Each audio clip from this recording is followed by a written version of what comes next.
There are people that do period dramas beautifully, and the clothes are beautiful, but I don't think it suits this show. It sounds cocky, but we made up our own little world. It's based on reality, but it's fantasy. We've started a new season. We've worked on 3 previous seasons. Wait a minute, what was this season about? Last season was about smoke and mirrors and glow-ups, and this is all about fairy tale, isn't it? fairy tale and death. We became much more specific, using solid blocks of color, embellishment that was the same color as what we were doing. Dougie and I got rid of as much white as we could in shirts. To make it a little more softer and romantic, like we talked about. Yeah, and it's true to say that we've followed the season. We were shooting autumn, but during the winter. So that also changed our color palette, and it also meant that we now have long coats, and there's more layers of clothing than we're used to. So it gave us great scope. More room to experiment. Well, we did know about the masquerade. And we actually did. I would say between 150 and 200. Oh no, Marge, it's like 150 because what happened is that once we started coming up with ideas, and it was exciting. It was the first thing that we were doing, and everybody was still fresh. So we kept saying, "Oh, you know what? Let's make this. Oh, we've got time. Let's add this in. Yeah. You know what we're missing is this." We could have kept going.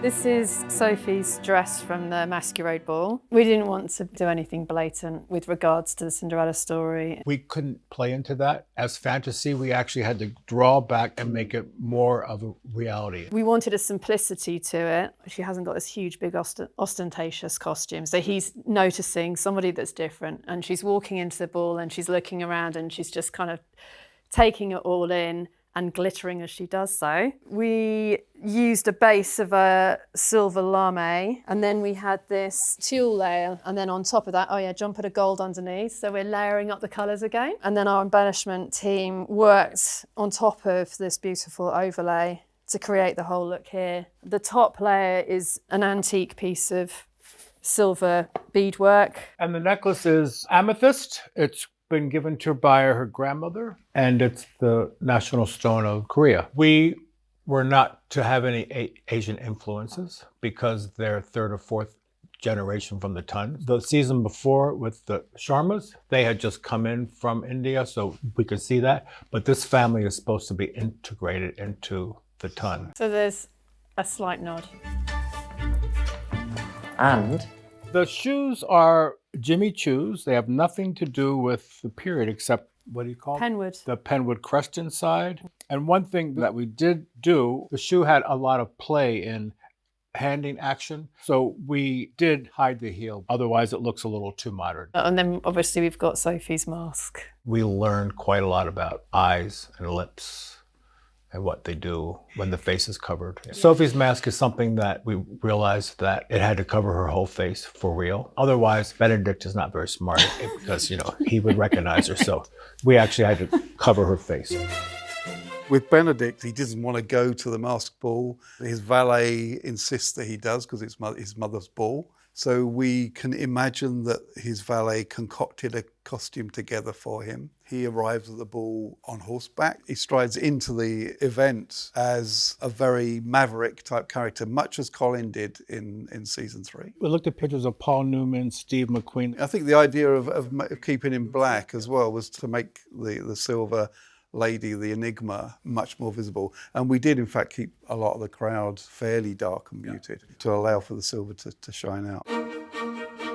As a hair and makeup designer on Bridgerton, it's my role to create and design, work alongside costume directors, cast. I have a team of 21 people. We're spread between a workshop, the floor filming, and also principal and crowd team. Benedict's look, really soft, really natural. He is the artist, he's bohemian. Costume, Dougie had some amazing inspiration for him. It's almost new romantic, all the hair tumbling forward, which was very fashionable. And then he kind of smartens himself up a little bit when he's looking for love. It's been an age since I've seen you. I must go. We see Colin here. We were briefed into the fact they wanted a sexy pirate. So I kind of give him a sexy pirate with a new romantic twist. We see him come into season 3. There is that element of pirate about him. A lot of these items are from that. These were his arrival trousers in season 3. His belt that people will recognise from that too, instead of putting a big pirate's hat, is to actually disguise Luke with a bandana and to incorporate this within the bandana so you can actually separate this.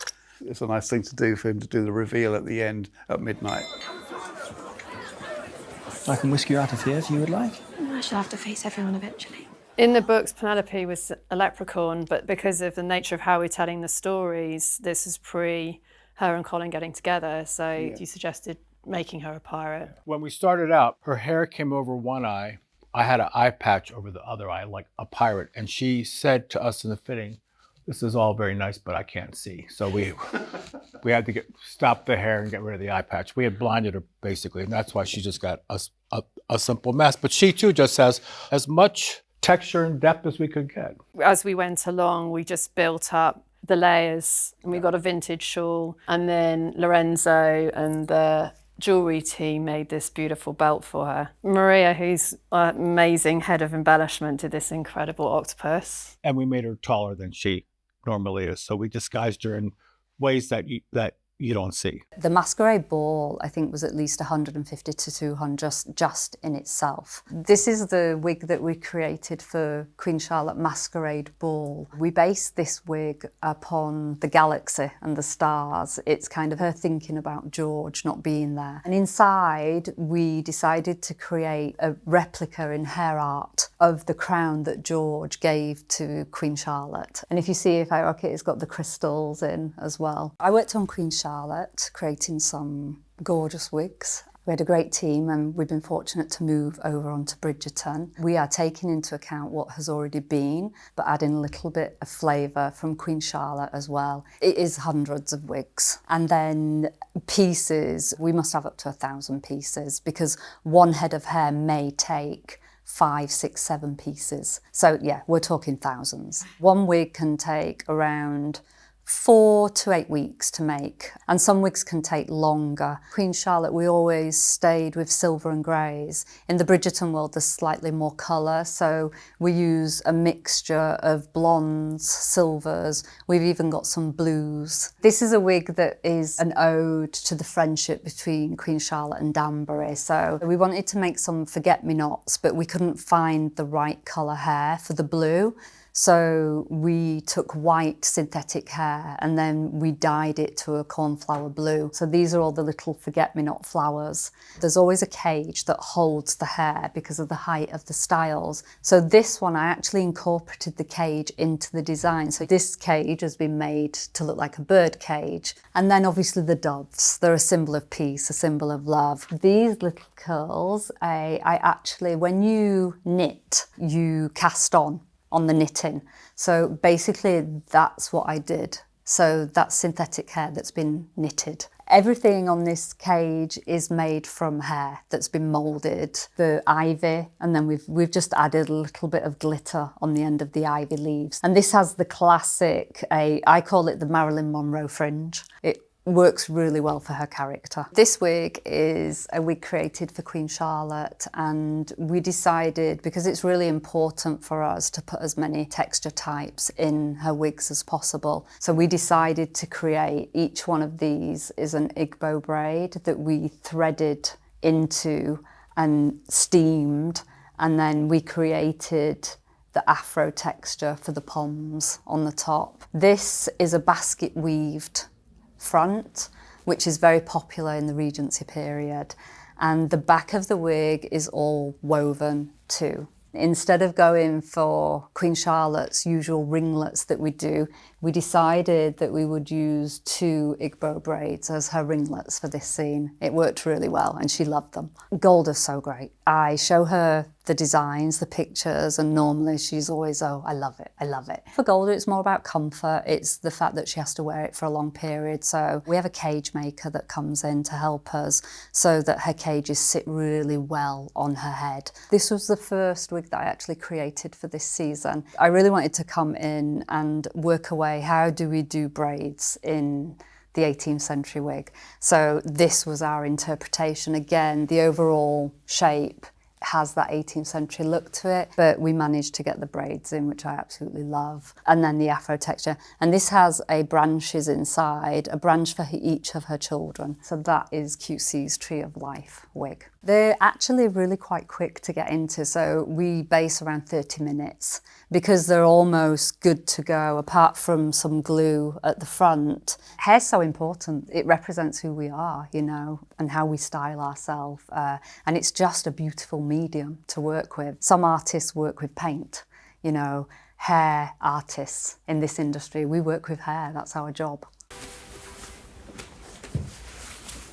This is Sophie's dress that she borrows when she goes to My Cottage. Benedict has shown her that there's a wardrobe of clothes that his sisters own and that she can pick whichever piece that she wants to wear. And this one is kind of, we imagine this is a Daphne dress. We found this beautiful embroidered tulle which just seemed to fit perfectly for her character. It's a bit more drapey and similar to season 1 really, isn't it? So it seemed to fit really well. And we also we couldn't just put her in a Daphne dress because of the action at My Cottage. We needed to have repeats because she was meant to be getting mud on her dress. So we ended up doing about 6 of these, I believe. In stark contrast to that, we see a costume for Benedict, his country wear, if you like. When he gets to My Cottage, he's wearing this cut that's a lot more flared. With that, we have pantaloons into riding boots. Even with that, with his watch fob, I decided to give him something that was much more country, in leather rather than town silks. We kept his shirts extremely soft and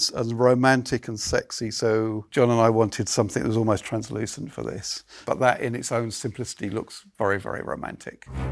Araminta is the only character in the first part that's wearing black. The first time we see her when she's in the flashback, and it's the only time we see her in a colour, she wears black for the rest of the show, and that's very much her style. We wanted to have her really tailored and also just keep the silhouette really powerful. It was the kind of a dress that turns into a cape, really. It's all incorporated. You've got this amazing ribbony fabric and it weighs a ton. Katie did a good workout in this outfit. She has a really iconic look for her hair. It never changes, it's just one style.